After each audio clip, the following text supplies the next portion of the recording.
the inside. Phil the Flute, call it a day, coming back in the centre.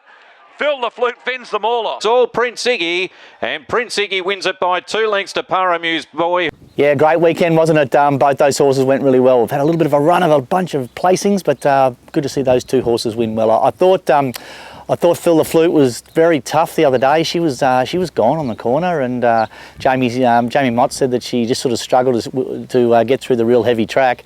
But once she straightened up and you could sort of give her a good smack around the bum, she found it got to the line really strong. So really good. She's going well, that mare. She just needed a bit of luck. So not sure where we'll go with her, but probably try and get her back to sort of mare's grade where she sort of gets in pretty good on the weights. Prince Ziggy. Yeah, what a good little horse he is, eh? He's a little beauty. Bland Cup, that was a good result. We won that race a few years ago, so that's twice we've won the race now, so that's good. Interesting, you know, we really tempted to sort of step that horse up to 2,000 metres, and his work was so sharp through the week that we decided to keep him at the 1,500, and that worked out really well. So he was very dominant in the race by just being probably ridden a bit further forward. Probably take Ziggy up to, I'll give him a gallop in the morning, and if he works up as sharp as he did last week, we'll probably head up to the Dunkeld Cup on Sunday with him.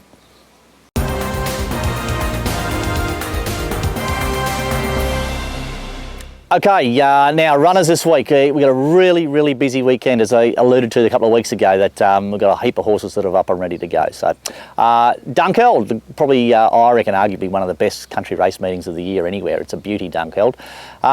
So I got a little first starter called Flat Kapper. Now he's a beautiful horse. My only query with him is he needs to draw a barrier because he's such a big, long striding horse. I don't know how he'll go getting around Dunkeld, but it's a nice little Vobis 3-year-old race. It's a right race for him, but whether the track's the right track for him, I'm not sure. So I'll just have a look and see, make sure that he draws a gate. If he doesn't draw a gate, I might look at another option with him, but he's a really nice little first starter.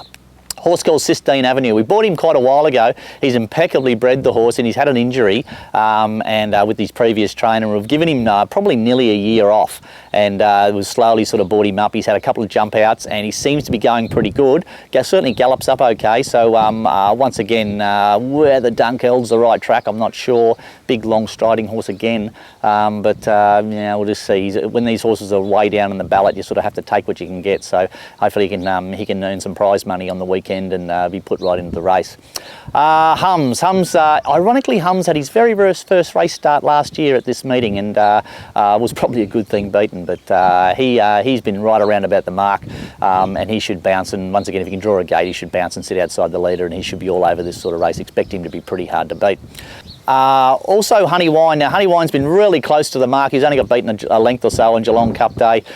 He goes up to what race should be a pretty winnable race for a horse like him. He should bounce and be in the first couple, and just sort of get the gun run sort of in that sort of grade. So I expect him to sort of go really well as also. And finally up there we'll take Vavoose. She's looked the winner at last start and was all over him over 1100 and just didn't really finish off the race. So we'll take her up there, and she should bounce in just over 1,000 metres. She should bounce and be in the first 2 or 3 and get absolutely every chance. The harder they go in that race will suit us. If she can just sort of land 3rd or 4th or something like that and get this sort of sweet run and be hitting the line. But she's pretty disappointing. She's very fast on the training track, but come race day she just doesn't seem to have the stamina to sort of tough it out in 11 and 1200 metre races. Hence we'll bring her right back to the 1,000 and give her a go at that. Okay, Sunday we head down to Donald. Now Fortune Rose has been going pretty good, and we'll hopefully found the right sort of track and right distance for her. Donald, she should bounce and be in the first couple and just sort of get a nice run there and a nice big long run in. She's a funny horse because we brought her back to the 1200. That seems to be her go, but she does take a little bit of time to wind up. So nice big long run in at Donald should really suit her, so she'll go well. Also, I've got Prince Ziggy in the cup there, and he really needs to work up nice and sharp on Friday morning. If he does, he'll go there. I'm not a big fan of backing these horses up all that quick, but I thought his win the other day at Geelong was quite painless, and he sort of bounced and sat there doing no work and then sort of kicked away and had a pretty soft time of it. It was only a little trip here to Geelong, and he came home and you wouldn't have even known his race. So I'll do a little bit of work with him Friday morning, and if it's nice and sharp, he can probably go around in the Dunkeld Cup on Sunday.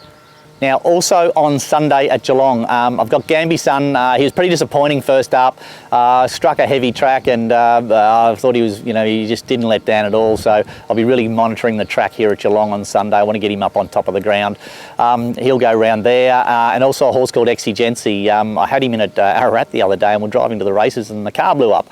So we had to turn around and come home. So he didn't get to go round, but he seems to be going okay. He just needs to get up over a trip. He hasn't got a really long stride, that horse. He's a little short stepping horse, so not really sure how we're going to go with him, but we'll take him to the races and get a bit of a line on him. His form before he came to us was pretty ordinary, so he needs to turn his form around and earn some prize money, and then we can sort of start setting him for a race. But that's Exigency at Geelong on Sunday.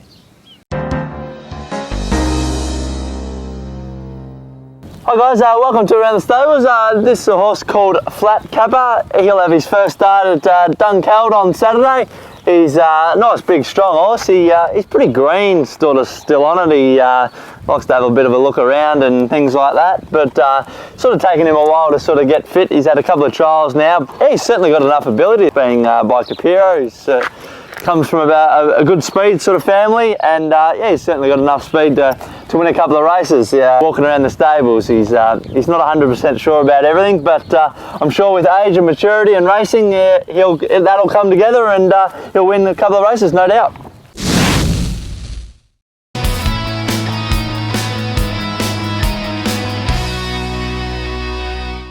Alright guys, I'm Darby. I'm Jamie's middle son.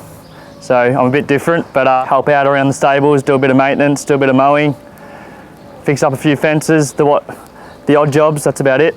Let's get into business. All right, I got Sandown Saturday, race 8, number 5, Southern France. It raced at in Melbourne Cup, couldn't get a run, got held back, and I reckon it'll be a really good bet on Saturday. So that's $4 at the moment, so get on that. That's my best bet. I've also got a good value bet. It's called Exalted D at Morfordville, race 7, number 7. Backed it last start, got it at about 15, so it was pretty good, but you guys won't get that on Saturday, obviously. You might get $6.50, $7. Stubby holders on the saddle, so always a good bet. All right, thanks guys, have a good week, and happy punting. That's it for another week at Emsley Lodge. Thanks for watching. That's it. Done and dusted, the Melbourne Cup Carnival. What about Craig Williams? His horses earned nearly $8 million for the week, and Craig himself earned nearly $400,000, about $380,000 for a week's wages. It's not a bad little earn, eh? Good on you, Craig. He's a good fella, and he works hard, so that's a great result. What else we got on? A couple of nice horses racing on the weekend. Geez, I hope we can. I'm really targeting Dunkeld. I love going up to there. It's one of the great country race meetings of the week, so of the year, and so we'll have a bit of a crack up there. Got a heap of horses trialling on Monday.